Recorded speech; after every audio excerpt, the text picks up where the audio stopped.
Hey, everybody. I wanted to get some thoughts out in addition to the small document that I sent to you on business planning. This is a conversation I have had several times already over the last week, and I wanted to get this recorded so we got it all in one place for everybody. So please understand what I'm going to share with you right now pretty much flies in the face of business planning that you've done in the past. Not that I would ever want to do anything controversial or do anything that, sort of is different from everything that you've ever learned. I would never ever want to do that. So if you like this idea, get the context of what I'm sharing with you, not the content. Okay. The context, the steps are important. The content has to be your number. So let me give you just an overview on the thinking behind this. Part of the problem I think that happens with goal setting is we pick a number that's just way too high. Okay. Somebody picks this very, very high number and they set that as their goal. And then you get a quarter of the way, three-quarters of the way, halfway through the year, and you realize it is so far out of reach. Rather than becoming an inspiration, the number now becomes almost discouragement. That's not a really good way to try to wake up in the morning knowing that you're never going to hit the number that you set. Now, there's exceptions to this. And, just at Mega Camp, there was a guy on stage, I think his first year in the business did $1 million. Cool. Can it happen? Absolutely. Does it happen on occasion? Absolutely. The question I have, though, is do we set the rule based on the exception or do we set the rule on what the majority of people do? Keller has about 150, 170,000 people that are active agents. How many of them hit $1 million in their first year? So, yes, it's attainable, but does it work for you or does it work against you? There's an exception to this idea of doubling business, doubling your volume. If somebody's in business and they're just starting out, they're starting out 2025 in their first year in, let's say they did 2024, they started in January, February, or March or so of this year, and they made $50,000. And they say, I want to make $100,000 next year. Is doubling realistic? Yeah, absolutely. Because the $50,000 that they made this year, they probably did that in about 6 months anyway. So they're already on track to do 100,000. But if you've been in business for 5, 10, 15 years, doubling the following year is really a stretch unless you're adding people to the team, unless you're really growing. Because if you owned a regular business, a brick and mortar business, and most of you heard me say this before, if you owned a brick and mortar business in today's economy, 2023, 24, 25, and you had a 20, 25% year over year growth, you would be popping the champagne bottles. That's the example that I put out in the document that I sent to you. $300,000, 5 years in a row, 20% year over year growth. It puts you at $750,000, assuming nothing changes in the market, assuming you don't get better. You've already seen that number. So we'll set that aside. So the other part of this thinking with what I want to share with you is that let's plan long term. Let's plan building on a substantial base and gradual increases year over year. And if you're managing a team, you might like this philosophy to share with your team. So one of the problems, like I said, is we set these high goals that can become self-defeating as opposed to inspirational. Another thing that happens sometimes is we set a high goal. Where'd that number come from? I don't know. I just made it up. It's not a real good business plan. All right. So let's do something different. The concept here is we're going to set a foundational base number. Okay. So here's the question. And this is if you want to pick up the gauntlet on this one and do this, this is what I'm going to challenge you. How much does it cost you to wake up 365 days in a row, all in? Personal expenses, business expenses, groceries, date nights, clothing, food for the dog, gas, taxes, mortgage, rent, whatever, all in. What does it cost you to wake up 365 days in a row, all in? That's your base number. Now, I don't know how to figure that out. Yeah, you do. It's going to be a pain in the neck. Don't guesstimate. Go back over your business checking account, your personal checking account, your credit cards, add it up, get the number. The path is in the math. You're going to hear that a lot in 2025. So What's that number? What is your base, your foundational number? Then, once you figure that number out, add in 5 to 10% just as a buffer. Okay, little miscellaneous expenses, need a new radiator in the car or whatever it might be, new tires. Add 5 to 10% in just to have a base. So let's just, for grins and giggles, say that that number is $150,000. Again, don't get caught up in the content of my numbers here. Listen to the process. You got this base number, and you say to me, my base number is $150,000. That's what it cost me to wake up 365 days in a row, 66 days on leap years. Okay. And let's just, for argument's sake, say your average commission is $7,500. $150,000 divided by 7,500, you need 20 units. Okay, there's your goal, 20 units. 20 units gets me my 150, that's my base. Now, how solid is this base number? This base number is the number that on December 31st, 2025, you can look in the mirror and you can say to yourself, this wasn't a great year, but I covered my nut. I covered all my expenses. We still went out to eat. We didn't change our lifestyle. We covered everything. We paid the taxes, and I put an extra $2,000, $3,000, $4,000, whatever, in the bank. It's that fundamental. It is the floor to stand on. It's rebar enforced concrete. You will not go below that number. Death is the only excuse. It's that solid a number. It's your fundamental base. Figure that number out. Again, for argument's sake, just for simplicity, 150 grand, $7,500 commission, 20 units. Okay, so here's your first question. 20 units closed. How many, what is your closing ratio that under contract will actually close? So let's say that you close 80%. Let's say 80% is a good number for you. It's a conservative number. Maybe most of the times when I ask you guys, you're going to say 90%, 95. Cool. Buffer it a little bit. Let's call it 80%. Take the 20. Take your calculator. Take 20 divided by 0.8. What do you get? 25. That's how many contracts you have. You got to get 25 under contract at 80% to close 20. Cool. Now we're getting someplace. 25 people under contract. That's doable. All right. What has to happen for you to get somebody under contract? You have to go on an appointment. How many appointments that you go on do you get under contract? So you're sitting with Mr. and Mrs. Jones. How many Mr. and Mrs. Joneses do you have to sit with so that you get one signed? Let's just, for argument's sake, say that number is 75%. 75% of the people that you go to talk to, you actually get under contract. So you take your 25, divided that by 0.75, and we come up 33.33. You can't do 0.33 appointments, so we're going to call that 34 appointments that you have to go on. Cool. Now we have a target, 34 appointments.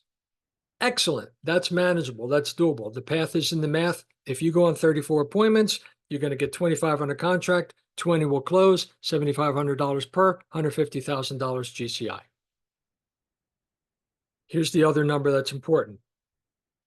How many appointments do you need to schedule to get 34 to show up? Because we know it's not 100%.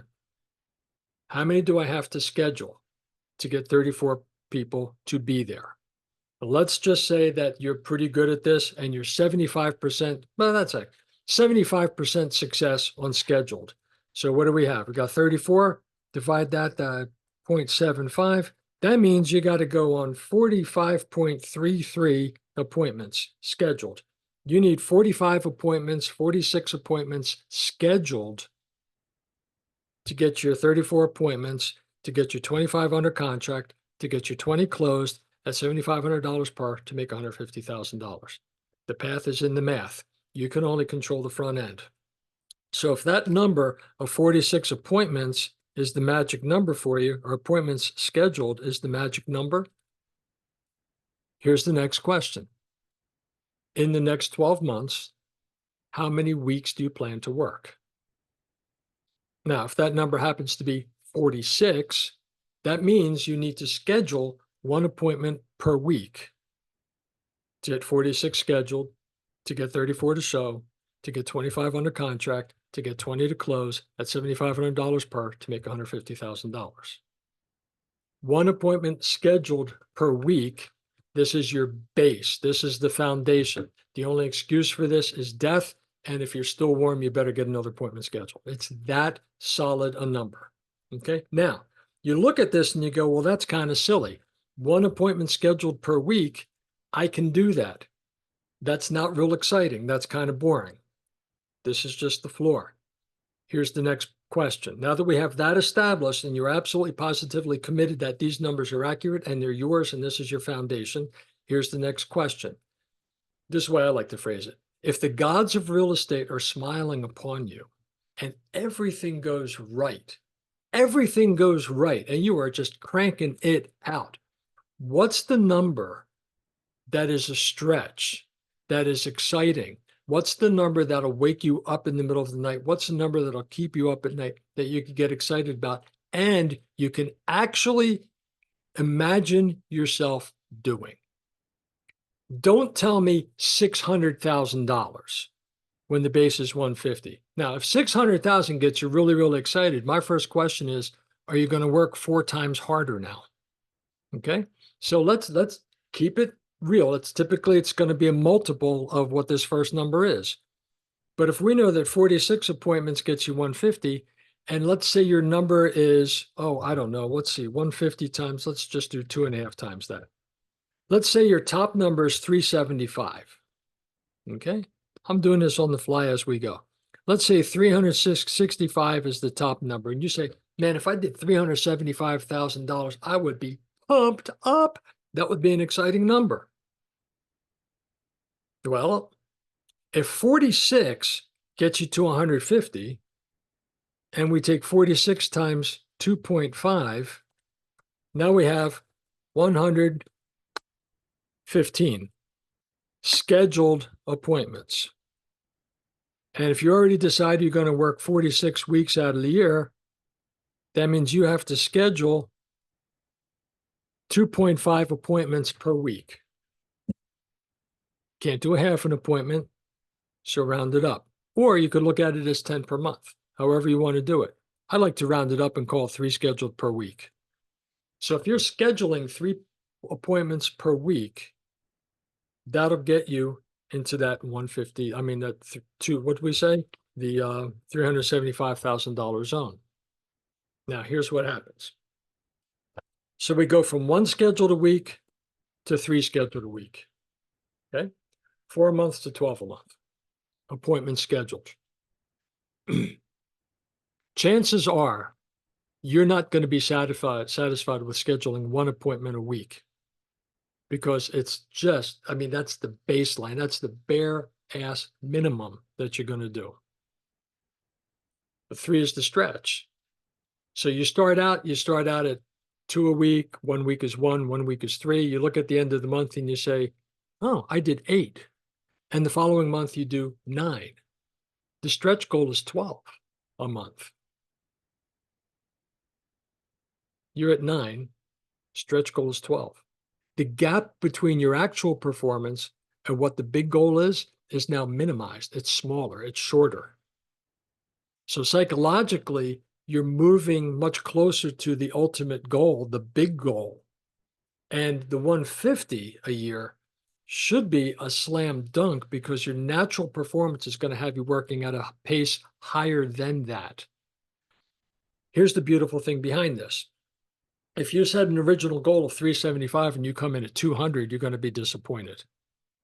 If you have a floor of 150 and you come in at 200, you're going to be pretty psyched, because you made $50,000 more than what you expected, than what you planned, than what you set the minimum for. More importantly, what happens the following year? What's your new floor? Your new floor now becomes 200. This is the way to build momentum year after year, year after year.